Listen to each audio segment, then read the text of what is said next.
আর বাঁকুড়ার বিষ্ণুপুরে যারা ইতিমধ্যেই আলুর বীজ ফেলে চাষ শুরু করে দিয়েছেন তাদের কি হবে? জমি তো পুরো জলের তলায়, আলু তারা তুলবেন কিভাবে? এদিকে মহাজনের থেকে তো সুদ ঋণ নিয়ে বসে আছেন, সেখানেও তো সুদ গুনতে হচ্ছে, সুদের টাকাই দিতে হবে, কিন্তু বদলে মাঠ থেকে আলু তুলতে পারবেন না। দেবব্রত রয়েছে সরাসরি আমার সঙ্গে। কি অবস্থা দেবব্রত, কত মানুষ ক্ষতিগ্রস্ত?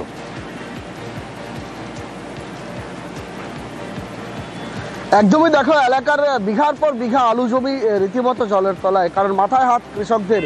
যেমনটা এলাকার কৃষকরা জানাচ্ছেন যে বালিগুমা এলাকাতেই 300 বিঘা জমির ইতিমধ্যেই আলু চাষ করা হয়ে গেছে।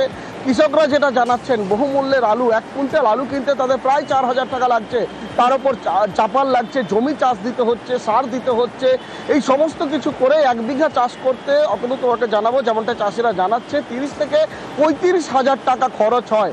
এবার এই কদিন মন্থারে যে নিম্নচাপের টানা বৃষ্টি, যে কারণেই কিন্তু আলু জমিতে জল দাঁড়িয়েছে এবং যে আলুগুলি রোপণ করা হয়েছে অর্থাৎ লাগানো হয়েছে সেই আলু কিন্তু বাঁচবে না।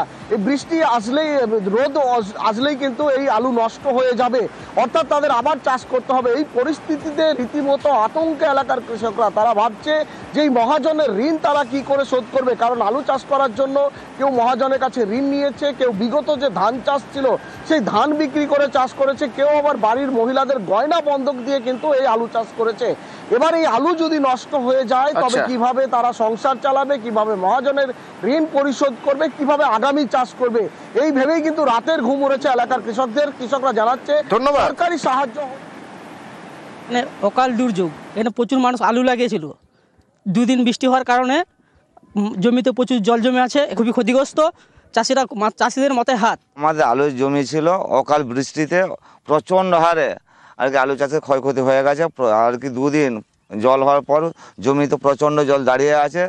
জল এখনও পর্যন্ত জমিতে জল আছে, কিন্তু আলু যে লাগিয়েছিল একটা আলু আশা করি টিকবে না, আবার পুনরায় দ্বিতীয়বার আবার চাষ করতে হবে।